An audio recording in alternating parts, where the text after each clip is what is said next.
I've been playing Smash Brothers for almost 12 years now, and I'm still in love with this damn game series. It's constantly evolving and has some of the most iconic figures in gaming history. You've got Mario, Link, Pikachu, Pac-Man, Fox McCloud, and many more. This is a party game that you will not put down, where friends all over the world gather on their couches to beat the crap out of each other in a virtual universe. My name's Zach, aka Nude Panda in the gaming community, and my obsession with this game has inspired me to make this film. It's such an important part of my life where I can unwind and be creative with the way I play. For glory! The rules of the game are simple. You fling each other off the screen until one of you loses all of your lives. The higher your percentage is, the easier it is for your opponent to knock you off stage. To many people, video games are just a hobby. But what some don't know is that they can take their gaming to the next level. They can enter large tournaments and compete for big money at venues like Smash Summit, or they can compete at a more local level in their own cities and still win small sums of cash. For Smash tournaments, you get 6 minutes of gameplay where anything can happen.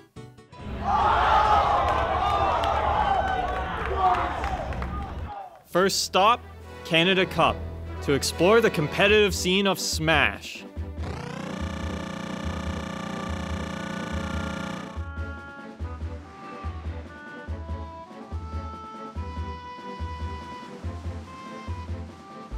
When I was about 4 or 5, my parents had a Sega Genesis from the 90s when they dated, and then I just started playing it, fell in love with Sonic the Hedgehog, and that got me into gaming, to Pokemon, to Nintendo, and now I'm here where I am. So. Made me play Super Mario, the 64, and the fight that you were a character moving in 3D just boggled my mind. I started playing Smash Brothers about 2 years ago, when just right at the end of Brawl.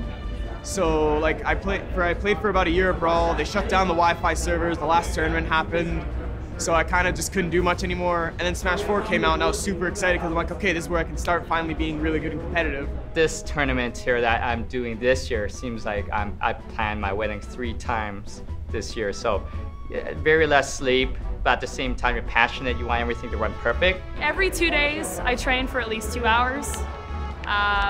Sit down, try to always play players who are better than me. Never be discouraged about it, always learn about it. I have a Smash notebook as well. I take down everything to know, from matchup to spacing to everything you need to know about being a competitive Smasher. My team is Heart of Hydra. I founded it in this year, in January actually. So we are a Smash competitive team, obviously, who we just kind of train together, we work together, and over time, after placing super well and training each other and becoming top players over and over again. We have a friend, he's called Morse. He's the one that contacted them, and he made the links. And then they meet us and we talk, and then they gave us a contract. But it was more like a child contract at first, and then they saw we were placing really well, and they gave us real contract. So we have benefits for playing. A lot of people ask us, what's Kyle? Like, who's Kyle? You're Kyle, I'm Kyle, we're Kyle. It's the embodiment of the competitor spirit. You know, when somebody's on that side and say, let's go, Kyle, you know, it's like, you understand, let's go. Yeah. And we're representing Sudbury. Be a Smash Bros. Champion, honestly, my first thing is, always make sure you're having fun with the game, because if you're not having fun, then what's the point of playing it? You know, yeah, you might be able to do really well, but it's just you're kind of wasting your time if you're not having fun. Everyone who has their own days, how they train, all that, there's always going to be a new champion. In the end, we all have the same potential, and anyone can become a champion if they want to. You have to play with a lot of people with a long time, so it takes a lot of time. It's not easy. It's definitely not easy. Not everybody can get there. It's really hard. Like I said, I can't emphasize, have fun with the game to be a champion in your own mind. Next stop, Kappa Gaming Lounge. More of a local scene.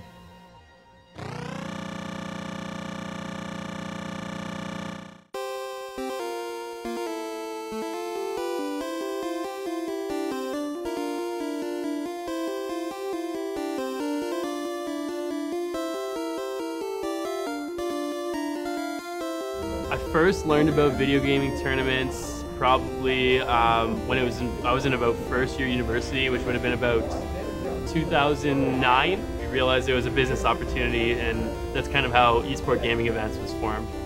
If you're just starting out in a tournament or want to break into your scene, just give it a try. You'll see where you stand amongst everybody else.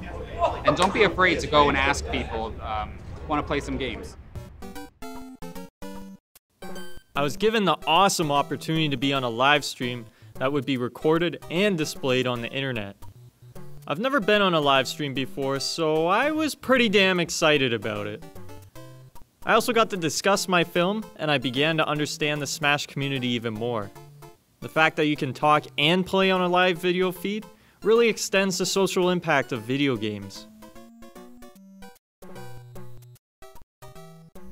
Don't play just to win it. Like, play to have the fun, and like if you want to get really good, start learning those extra little things like, like a tech or something like that, or like really learn directional influence. Like that can save you in so many scenarios. Like, I'm really proud to be part of this community, and I would really like to see this community thrive and live in the future. But right now, I think there's a niche in the Ontario market for Super Smash Bros, and that's what we fill right now, is that niche, and it's been extremely successful.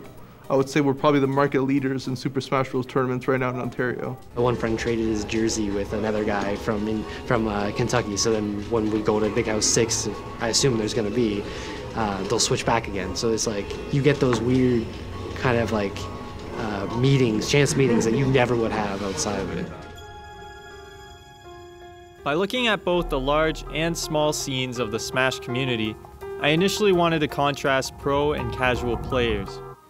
I was absorbed with the idea of making money by playing video games and how well a person played. Through talking to all of these people, I discovered the true idea of the competitive spirit and the heart behind the Smash community. Socializing through video games actually brings people together, and like this whole Kappa Lounge here, this was never around, and now it gives people an outlet to like be part of a group and be part of something that they can call like home, that they can belong to and they can relate to. I even reached out to the online forum known as Smashboards, where players can connect to each other. I asked a user that goes by the name Lazy Smasher Blue Jay on what it takes to be a champion. He responded, "Not only an immense amount of skill and dedication, but being involved in the community. Smashboards allows that sense of connection and the ability to express thoughts and ideas throughout all countries. You also have to be able to play under insane amounts of stress and not crack under pressure. If you don't have a can-do attitude, I think you wouldn't get very far." As Blue Jay and many of the other Smashers say, it's much better to challenge yourself and have fun rather than become bitter and absorb yourself with winning. The key to the Smash community is to build everlasting bonds with others and to respect the players sitting beside you or across the world, because you never know. Your friends and even strangers could be cheering you on in your next match.